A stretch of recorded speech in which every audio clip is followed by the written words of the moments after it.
అందరికీ నమస్కారం. నేను మీ హరిప్రియ.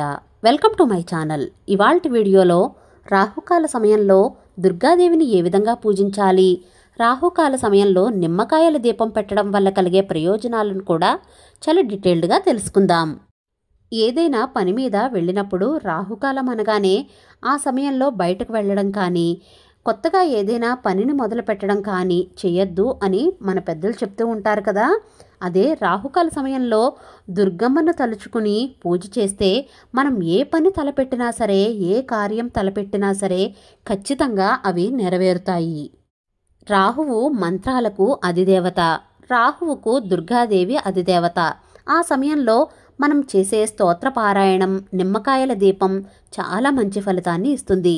అందుకే గ్రహణ సమయంలో మంత్రం తీసుకున్న వాళ్ళు మంత్రజపం చేసుకుంటూ ఉంటారు. ప్రతిరోజు రాహుకాల సమయంలో దుర్గాదేవి అమ్మవారిని పూజిస్తే చాలా మంచిది. రోజు చేయడం కుదరని వాళ్ళు ఆదివారం, మంగళవారం, శుక్రవారాల్లో రాహుకాల సమయంలో పూజ చేసుకోవచ్చు. ఆ సమయంలో గుడికి వెళ్ళి పూజల్లో పాల్గొనడం కూడా చాలా మంచిది. అలా వీలు కుదరని వాళ్ళు ఇంట్లోనే శుచిగా స్నానం చేసి దుర్గా స్తోత్రం చదువుకుని ఏదైనా నైవేద్యం పెట్టవచ్చు. ఈ దేవీ శరన్నవరాత్రులలో మంగళవారం, శుక్రవారం రోజుల్లో ఈ రాహుకాల దీపాన్ని తప్పనిసరిగా పెట్టండి. మీరు అనుకున్న సంకల్పాలు ఖచ్చితంగా నెరవేరుతాయి. వీడియోలోకి వెళ్లే ముందు చిన్న ప్రకటన. శ్రీ కనకదుర్గ జ్యోతిష్యాలయం గురువుగారు సాయిరాం గారు కుటుంబ సమస్యలు, ప్రేమ, పెళ్లి, ఉద్యోగం, వ్యాపారం, విదేశీ ప్రయాణం, మానసిక సమస్యలు, భార్యాభర్తల సమస్యలు, ఇలా మీకు ఏ సమస్య ఉన్నా సరే ఒకసారి గురువుగారికి ఫోన్ చేయండి. శాశ్వతంగా పరిష్కారం తెలుసుకోండి. రాహుకాలంలో నిమ్మకాయల దీపాన్ని ఇంట్లో పెట్టడం కన్నా దుర్గాదేవి గుడిలో వెలిగించడం చాలా మంచిది. లేదు అంటే కనుక ఇంట్లోనే పెట్టుకునే పక్షంలో అయితే కనుక బయట తులసికోట దగ్గర పెట్టుకోవాలి. ఇక్కడ నేను 5 నిమ్మకాయలను తీసుకున్నాను. 5 నిమ్మకాయలను సగంగా కోసి నిమ్మరసాన్ని పూర్తిగా తీసేసి ప్రమిదల్లా నిమ్మడొప్పల్లా సిద్ధం చేసుకుని పెట్టుకోవాలి. మనం తీసుకున్న ఈ నిమ్మరసాన్ని పచ్చని చెట్లో వేయాలి. ఈ నిమ్మరసాన్ని మనం వంటల్లో అస్సలు వాడకూడదు. ఇక్కడ నేను 5 నిమ్మకాయలు అంటే 10 నిమ్మడొప్పలు వస్తాయి కదండి. నేను 9 దీపాలు వెలిగించాలి అని మొక్కుకున్నాను.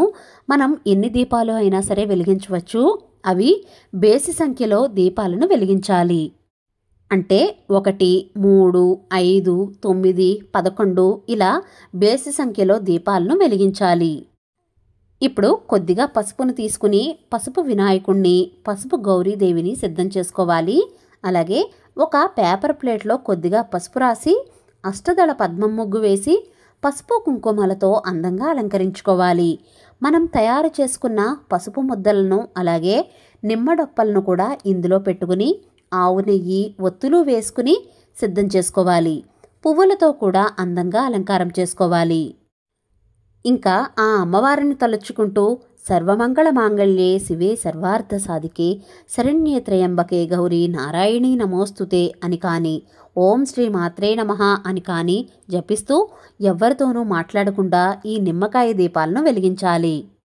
పువ్వు ఒత్తులు అయితే కనుక 1 ఒత్తి వేసుకోవచ్చు. లేదా పొడుగు ఒత్తులు అయితే కనుక 2 ఒత్తులు కలిపి ఒకటిగా చేసి ఆవు నెయ్యిలో వేసుకోవాలి. కొంతమంది ఈ నిమ్మకాయ దీపాలని వెలిగిస్తారు. అది ఎలా అంటే ఒక నిమ్మకాయను తీసుకుని సగంగా కోసి నిమ్మరసాన్ని పిండేసి 2 డిప్పలను ఒకదాని మీద ఒక డిప్ప పెట్టి ఆ ఒక ప్రమిదలా చేసి అప్పుడు నెయ్యి వేసి 5 ఒత్తులు కలిపి 1 ఒత్తిగా చేసి దీపం వెలిగిస్తారు. ఈ విధంగా అయినా సరే చేసుకోవచ్చు. ఈ నిమ్మకాయ దీపాలను గుడి ఆవరణలో అమ్మవారి ఎదురుగా అమ్మవారు చూసే విధంగా వెలిగించాలి. ఒకే ఇంట్లో 2 నిమ్మకాయ దీపాలను వెలిగించకూడదు. రాహువుకు శరీరం అంతా విషమైతే తోకలో మాత్రం అమృతం ఉంటుందట. దుర్గాదేవిని ఆదివారం, మంగళవారం, శుక్రవారంలో పూజించిన వారికి కోరిన కోరికలు నెరవేరుతాయి. వివాహం కాని వారికి వెంటనే వివాహం జరుగుతుంది. వివాహితులకు అయితే దీర్ఘసుమంగళిగా ఉంటారు. దుర్గా అమ్మవారిని మంగళవారం రాహుకాల సమయంలో పూజకు ప్రత్యేక విశిష్టత ఉంది. రాహుకాల దోషాలు పోవాలంటే మంగళవారం రోజు రాహుకాల సమయంలో దుర్గాదేవి పూజ చేయడం చాలా మంచిది. అంతేకాకుండా అష్టమి, నవమి, అమావాస్య, పౌర్ణమి, మంగళవారం, శుక్రవారం, ఆదివారాల్లో పూజ చేయడం ద్వారా ఈతి బాధలు తొలగిపోతాయి. రాహుకాల సమయంలో నిమ్మకాయ దీపం పెట్టడం వల్ల ఈతి బాధలు, అనారోగ్య సమస్యలు, రుణ బాధలు తొలగిపోతాయి. ఈ దుర్గాదేవి పూజకు చేసేటప్పుడు ఎర్రటి పూలు సమర్పిస్తే ఎంతో మంచిది. అలాగే ప్రత్యేక సందర్భాలలో అంటే పుట్టినరోజు, పెళ్లిరోజు ఇలాంటి సందర్భాలలో ఈ నిమ్మకాయ దీపాలను వెలిగించకూడదు. అమ్మవారికి పూలు, అక్షింతలు సమర్పిస్తూ దుర్గా అష్టోత్తర శతనామావళి కానీ, లలితా సహస్రం కానీ, దుర్గా త్రిశతి కానీ ఇలా ఏవైనా సరే అమ్మవారికి సంబంధించినవి చదువుకోవచ్చు. అమ్మవారి గుడిలో ఈ నిమ్మకాయ దీపాలు వెలిగించాక 3 ప్రదక్షిణాలు చేసి నమస్కారం చేసుకోవాలి. ఈ నిమ్మకాయ దీపాలను అమ్మవారికి చూపించాలి. తర్వాత ధూపం, దీపం చూపించి నైవేద్యంగా పులిహోరను నైవేద్యం పెడతారు.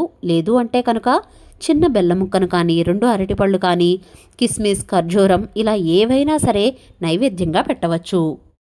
తర్వాత కర్పూర హారతిని కూడా సమర్పించాలి. ఈ విధంగా 9 వారాల పాటు దుర్గాదేవిని పూజిస్తే కుజదోషం, రాహుకాల దోషాలు అన్నీ పటాపంచలు అయిపోతాయి. ఏదైనా సంకల్పం పెట్టుకుని రాహుకాల దీపం పెడితే ఆటంకాలు లేకుండా ఆ పని జరుగుతుంది. ఆ తర్వాత మంగళహారతిని ఇచ్చి పూజను ముగించుకోవాలి. పసుపు గణపతి పూజ ప్రత్యేకంగా ఏమీ చేయనవసరం లేదు. శుక్లాంబరధరం విష్ణుం అనే శ్లోకం చదువుకుని గణపతిని మనసారా ప్రార్థించి అప్పుడు ఈ రాహుకాల దీపాలను అంటే నిమ్మకాయ దీపాలను వెలిగించాలి. మీరు కూడా ఈ నవరాత్రి సమయాల్లో దుర్గా అమ్మవారిని ఆరాధించి రాహుకాల దీపం పెట్టండి. మీరు అనుకున్న సంకల్పాలు, కోరిన కోర్కెలు అన్నీ నెరవేరాలని మనస్ఫూర్తిగా మన ఛానల్ తరపు నుంచి కోరుకుంటున్నాను. ఇవాల్టి వీడియో మీకు నచ్చిందా? నచ్చినట్లయితే please like, share, subscribe to my channel. మరో సరికొత్త వీడియోతో మళ్ళీ కలుస్తాను. నేను మీ Haripriya. Thank you for watching.